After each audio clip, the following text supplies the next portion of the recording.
Hey everybody, Jonathan Broadbent here. Today is Tuesday, what is the date today? Tuesday, November 28th. Oh my gosh, we're coming up on December 2023 already. Tuesday, November 28th, 2023. I'm Jonathan Broadbent. I'm your host of UnWoke.Academy. Welcome to another exciting episode. So, parts of this, I imagine some of my audience is not going to appreciate, but I got to call the balls and strikes the way that I see them and give you the information as I uncover it and as I believe things to be. So I am going to kick things off today with a discussion about the woke left, the influence they have, and the means that we have of fighting back to claim all those things that we hold dear, like our freedoms and liberties, the independence, and all those things that have led America to be the great, wondrous, prosperous opportunity that it is for all people. So, yes, there's a lot of race baiting types of conversation and a lot of rhetoric out there that America is some treacherous, terrible place because people will point to the flaws that it has. But I continue to challenge anybody out there to point to a more substantial alternative that's been anywhere near as successful in helping to elevate the average person and give opportunity to the average person. You can come from literally nowhere. You can come from nothing and make vast fortunes and make your riches. So, and putting a finer point to that, because we're in year, I don't know, 200 or whatever, year 60 at least, as far as our education system, of a lot of race baiting. As you can tell, I happen to be a Caucasian white male. Gosh, I feel like I'm on the left. All of a sudden, I'm defining my skin pigment and gender and all that stuff. But my reason for saying that is because there's a lot of race baiting that happens in and around education and throughout politics and all that stuff. It's very divisive, and the purpose is to try to create animosities and groups that fight against each other rather than forming and collaborating to fight against our real enemy, which is effectively at this moment the far left woke government. But in the context of freedom, liberty, equal opportunity, and just the availability to prosper in the United States under a capitalist structure, and again focusing on the whole race baiting element of it, there's no place on earth that has as many millionaire black families as United States. So clearly, it's not so terrible in the United States that it's devoid of reason and opportunity. Yes, there's racism, and that's existed, and it always has for thousands of years. I don't mean to dismiss it, but I will say definitively, I've exactly less than zero confidence in any government's ability to step in and somehow weed out racism. Actually, every indication we have right now is that our government is involved in the act of creating and developing more racism than fighting it. And I'll argue that with anybody. But so the question comes in of how we fight back against that and how we unify and collaborate to fight back, to claim those opportunities and those values that have made America what it is and what it could be. So, and to clarify my position on this thing, I fall in that camp that really truly firmly believes that we should continue to refine and make America better, and at no point should we tear it down and replace it with something that's been tried and has 100% failure rate everywhere, vis-a-vis social communism. I just say social communism because the left are always vague and ambiguous with their misuse of terms and terminology. Like, think, what was it, Bernie Sanders? He kept saying democratic socialism. That doesn't actually exist. It's just a term to fluff out there to confuse people and lure them down the path of going to communism and stuff. So if we are going to fight back, one of the key elements, here's the piece that I think some people are going to find troubling and objectionable. But hear me out on this, because it's fundamentally important, and we all need to be approaching this as clear-eyed as possible. So among all the things that I'm looking at and trying to formulate good answers that fight back against the woke left is our issues, politicians, and voting, because we can't get this far into fighting to reclaim financial opportunity for the little guy and us universally, and try to dismantle and block the mega globalist trillionaire financial apparatus without getting a little bit into politics. So I have spent the last year plus making a point of being aware of the discussions about our elections infrastructure. By that, I mean all the systems and processes that we use to formulate our US elections. I call it all collectively elections infrastructure. And the conclusions that I've come to are not good. We have major issues with our elections infrastructure. We're supposed to, I think, whatever the latest euphemism is, their election irregularities or whatever we're supposed to call them, the evidence of major systemic issues throughout is pervasive, and it's really unavoidable. So when we get into things like CBDC, and CBDC gets into the political realm, CBDC, of course, being centralized banking digital currency, and the intention of attaching that to social credit scores, at a certain point, we are going to need to rally behind politicians and try to create legislation that blocks that from happening, so that we don't get overreach of government via the Federal Reserve, that's a tangled mess, because the Federal Reserve is actually not part of government. It's a private entity. It never should have been there, and it shouldn't be there to begin with. But since it's there, and since government chooses to interact with it and treat it as if it's an extension of government, we have to fight back against not only government woke left ideologies and policies that push us into things like CBDC, but we also have to fight back against the Federal Reserve. So hoorah, that's not a fun battle. But in order to do that, or do anything, or hope to accomplish anything, we have to have legitimate elections that we can rely upon, that are free, fair, fast, accurate, replicable, auditable, and transparent. So the way to look at that, and just at a high level, I just keep saying this over and over again, elections must be done in private, counted in public. Done in private, counted in public. It's critical. It's a must. And we've moved so far away from that with places like Arizona. It's a madhouse in Arizona. Arizona it's just actually kind of craziness. They've gotten into a system, and actually most other states are comparable. They've gotten into a system where the elections, which is it's also called the people's business. The people's business, we the people are supposed to run our elections. And keep in mind, as we talk about elections, that elections are our opportunity to replace bad government. But we now have government, and in my book, bad government, running the very elections that are the systems we should be using to get rid of them. It's bad craziness. But now, so in Arizona, I've been following this, and please just follow Arizona. If you do nothing else out of today's conversation, jump into the conversations that are taking place around Mojave County, Arizona, Maricopa County.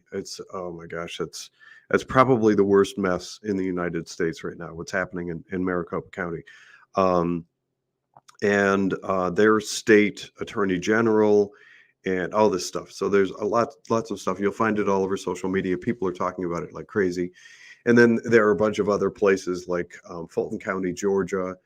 It's crazy with the ballots that are suspected working their way through the courts super slowly. They're suspected of being fabricated and printed ballots, and then they were under observation. They were watched in a locked place by sheriffs, but then somehow somebody got in to this place. It's craziness. The courts have actually released a statement recently saying that the election systems are completely unreliable. And then Bridgeport, Connecticut, a recent court case it dictated that the judge passed down a decree that the elections must be redone because there was so much fraud evident that there's no possibility you could tell who won or lost. So they called for a redo of the elections. As this stuff is happening, and in my home state of Ohio, I've actually started something called the Ohio elections infrastructure. And I've got a bunch of people in there talking about what is or is not okay about Ohio's elections. But as this stuff percolates and as it happens, two things to keep in mind. One is we rely on these systems in order to be able to try to stop bad things from happening to we the people. And that certainly includes elements of finance, like trying to fight against CBDC. But also, we need to feel confident in our elections, and we need to feel that we have some reliability. The more this stuff comes out all over the country, the more those things are called into question. Here's a part of the reason why I say that. Part of the reason I say that is because we have more and more over the last probably 20 plus years, we've moved into this more homogenous sameness across the country. So there's very little difference. You might find a subtle difference in one of the coding or programming companies that programs the code, or the machine itself in tabulation and voting machines, that's the scanners. There might be a different brand name, but effectively the systems all run nearly identically. And so it would be sort of nonsensical for us to say that, and I've actually used the analogy of a car. So let's imagine a car has a recall. And not too long ago, there was a car manufacturer that somehow the ignition, like if you left the key in the ignition, it could start a fire. And so there was a huge recall because these cars were bursting into flames all the time. And so it would be ridiculous of somebody to have that make of car and sit in your driveway and leave the keys in the ignition and see the cars going up in flames all around you and hear these stories and assume, well, yours is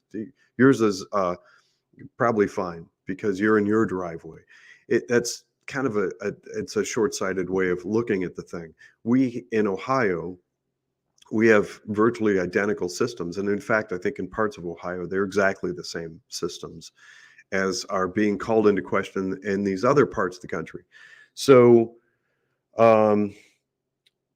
one of the things that is on my radar, and I'm trying to encourage conversation, is getting more people aware and looking at our elections infrastructure. I know it's unpopular. I know that the media and social media, people you can get, who knows where they are now with things like Facebook. Maybe if you mention elections infrastructure, maybe you get put in Facebook jail for a week, or who knows. But my encouragement is, if somebody's telling you not to look somewhere really important, you got to be looking there.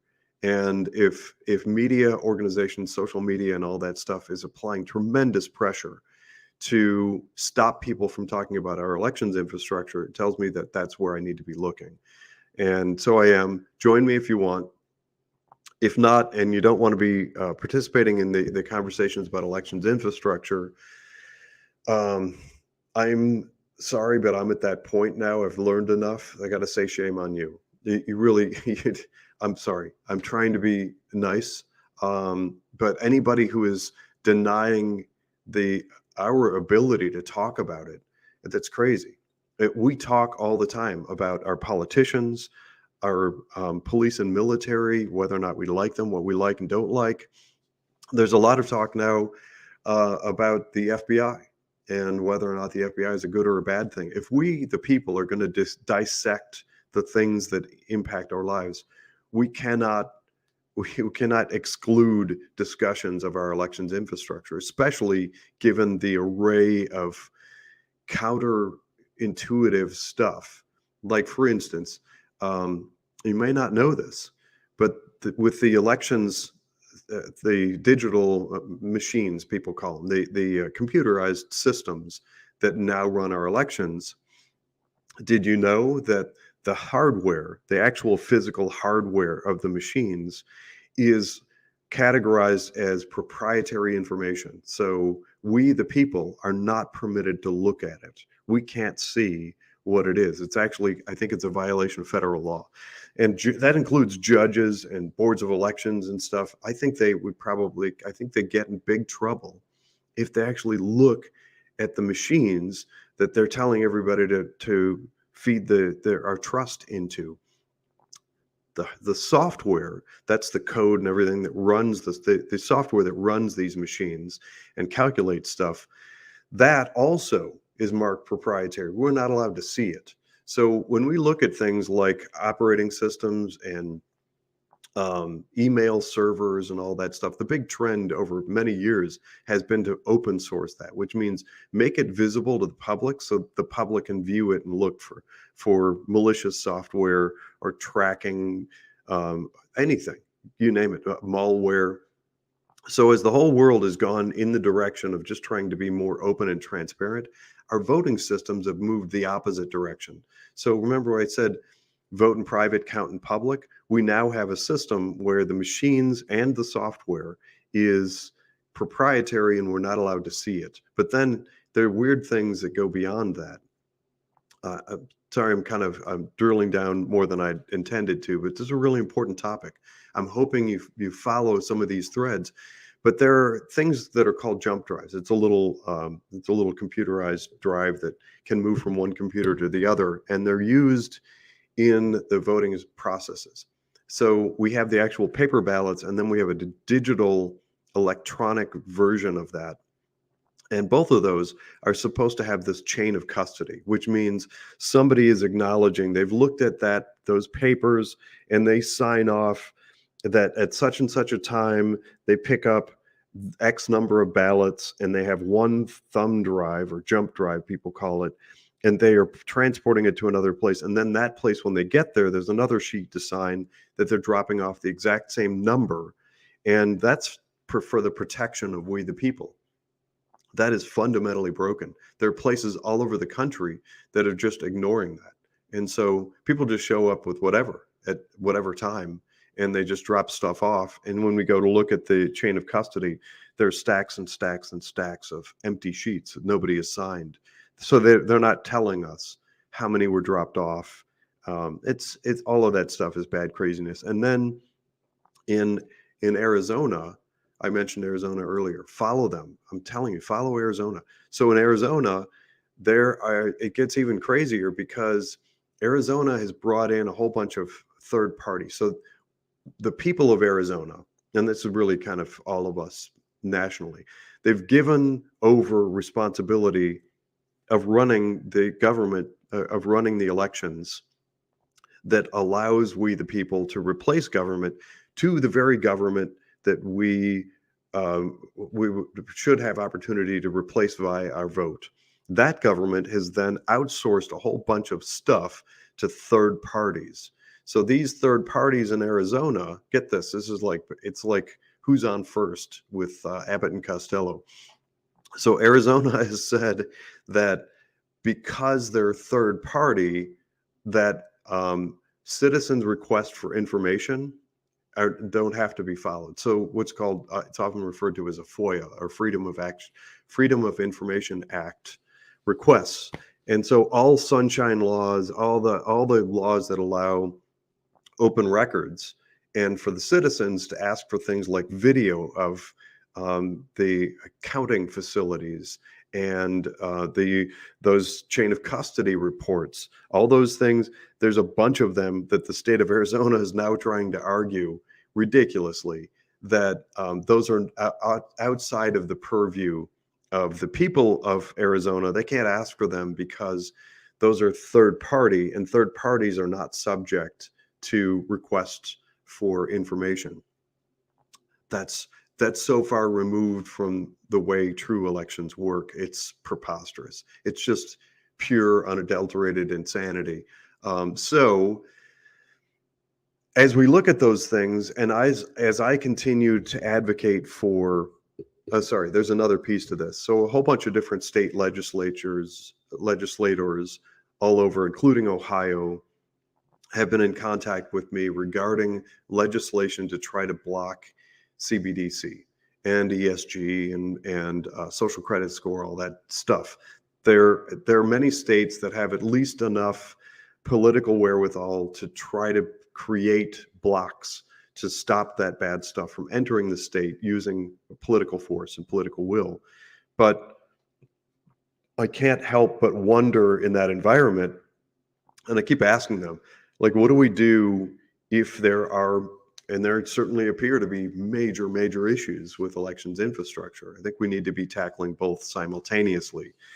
So I am going to get a little bit into media and social media and their role in what we're doing, we the people, relative to fighting back against the woke left. But I actually drilled down and spent a little bit more time than I'd intended to on the whole fiasco of voting in the United States. Thanks for listening. This has been Jonathan Broadbent. Stay tuned for the next exciting episode of UnWoke.Academy.